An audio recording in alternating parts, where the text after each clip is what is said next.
Bom, quais são os principais tipos de perícia, né, que envolvem a sexologia forense, né? Professora, quais são os principais tipos de perícia que envolvem a sexologia forense? Os principais tipos de perícia são nos crimes de estupro, né? Estupro, que envolvem a conjunção carnal e o ato libidinoso. Professora, o que é ato libidinoso? Ato libidinoso é tudo aquilo que vai te dar a sensação de prazer em uma condição de sexo. Entendeu? Isso é um ato libidinoso. Então, quando a gente fala em estupro, um estupro não é só quando tem uma relação sexual por penetração. Se a pessoa tiver qualquer ato libidinoso além da conjunção carnal, é considerado estupro. Por exemplo, colocar as partes íntimas do homem na mulher, mesmo que não tenha penetração, se só encostar, se ele sentir um prazer em encostar as partes íntimas dele na mulher, pode ser considerado estupro, mesmo que não tenha ali a conjunção carnal ou a penetração, tá? Então, esse é um dos principais tipos, né, de perícia criminal que envolvem a sexologia forense. Além do estupro, também vem a questão do aborto, que também é um crime, né, que é muito descrito, né.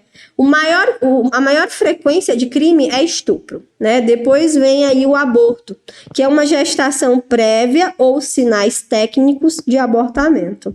E também tem um outro crime que também é descrito aí como um dos principais crimes da sexologia forense, que é o infanticídio, quando a mãe ela mata o próprio filho durante ou após o parto, ali naquele período puerpério, tá bom? Então, esses são os 3 principais tipos de crimes que são envolvidos aí na sexologia forense. Quando a gente fala em sexologia forense, é uma área que o sexologista forense, além da questão científica, né, da questão fisiológica do corpo, de desejo, de instinto, ele tem que ter conhecimento das leis do Código Penal, né? Então, quando a gente fala em estupro, esse estupro ele é regulado por uma lei, né? Uma lei que está lá no título 6, que se enquadra dos crimes contra a dignidade sexual, no capítulo 1, dos crimes que falam contra a liberdade sexual. Então, essa é a regulamentação que vai envolver aí o estupro. Ele está regulamentado nessa lei aqui. Capítulo 1, os crimes contra a liberdade sexual. Então, o estupro, ele está lá no capítulo 1, no artigo 213, que fala o seguinte. Olá, antes de irmos para a aula, eu quero te apresentar a nova classe, a plataforma Premium do SES. É tipo uma Netflix que tem todos os cursos que já oferecemos. São mais de 130 cursos, além de alguns bônus exclusivos, como um cronograma de estudos feito para você, inglês com aulas ao vivo, 2 certificados por mês e muito mais. Se quiser saber mais sobre a plataforma, acesse o nosso site. Mas antes, assista a essa aula que está incrível. Bons estudos! O que é estupro? Constranger alguém mediante violência física ou grave ameaça psicológica a ter conjunção carnal ou a praticar ou permitir com ele se pratique outro ato libidinoso, né? Então, essa é a denominação para estupro, né? Constranger alguém mediante violência física, né, ou grave ameaça psicológica, tá? A ter uma conjunção carnal ou a praticar ou permitir que ele se pratique outro ato libidinoso, tá? Não necessariamente a pessoa é uma ameaça física, né? A pessoa ela cometeu o crime de estupro com ameaça psicológica. E isso acontece muito hoje. Então, não é necessário que você tenha uma lesão no seu corpo, tá? Para que a pessoa tenha te machucado. Ela pode só pressionar psicologicamente a você ter algum tipo de contato, seja conjunção carnal ou qualquer outro tipo de ato libidinoso, até ali já vai ser uma situação de estupro, tá? Então, a pessoa ela não te bateu, ela não puxou seu cabelo, ela não fez nada de agressão física, mas ela te ameaçou psicologicamente. A você dá para essa pessoa uma sensação de prazer, dá uma sensação, algum ato libidinoso. Então, isso vai ser considerado estupro, tá bom? Então, o estupro, né, ele envolve aí elementos que entram na definição. Conjunção carnal ou ato libidinoso diverso da conjunção carnal. O que é estupro? Conjunção carnal, que é quando existe a penetração, né? Conjunção carnal, quando... Vou colocar de verde. Conjunção carnal, quando existe a penetração, ou qualquer outro ato libidinoso que não seja a conjunção carnal.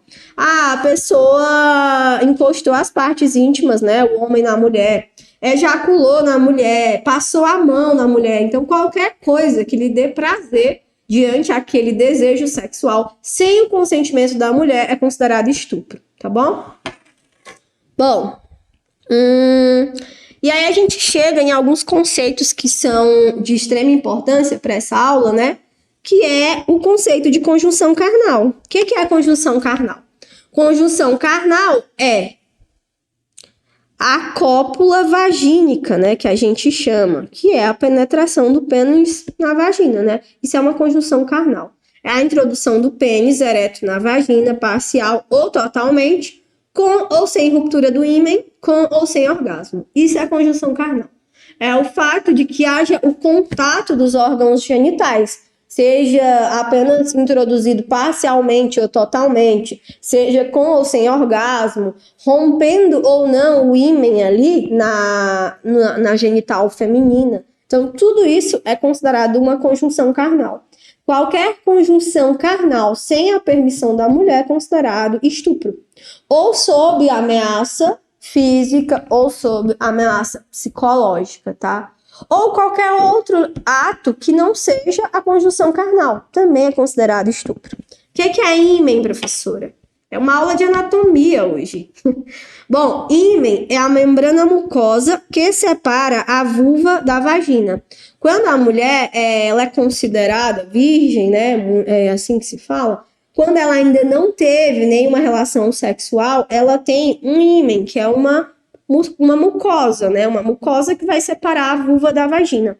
Quando a mulher ela começa a ter relação sexual, ocorre ali a penetração e ocorre ali a ruptura do ímen, tá? Então, ali tem a ruptura do ímen. E muitos casos de estupro com criança, um dos principais exames, né, que são realizados, né, principalmente aí, são os exames que identificam se houve ruptura do ímen ou não, que é o que a gente vai ver na aula 3 de imunologia, tá bom? Fique até o final, que eu tenho um presente para você. Nos vemos lá! Ato libidinoso é o que, professora? O ato libidinoso é qualquer ato de satisfação de libido, isto é, de satisfação do desejo ou apetite sexual. Então, estupro é qualquer ato que lhe dê satisfação de desejo ou apetite sexual sob ameaça ou sem o consentimento, tá? Bom, qual que é a pena do estupro? A pena do estupro, né, quando a pessoa causa um estupro, né, a pena aí, a reclusão é de 6 a 10 anos de cadeia, certo? Se a conduta resulta de lesão corporal de natureza grave, ou se a vítima é menor de 18 anos, né, ou maior de 14, quer dizer que essa pessoa vai ter uma reclusão de 8 a 12 anos de cadeia, tá? Ou se tiver aí, resulta de morte. Então, a reclusão de estupro, certo? É de 6 a 10 anos, conforme o Código Penal. Mas se esse estupro, ele acontecer aí, com resulta de lesão corporal grave, ou se a vítima ela é menor de 18 anos, né? Essa pessoa ela pode ter uma pena de 8 a 12 anos de cadeia, tá?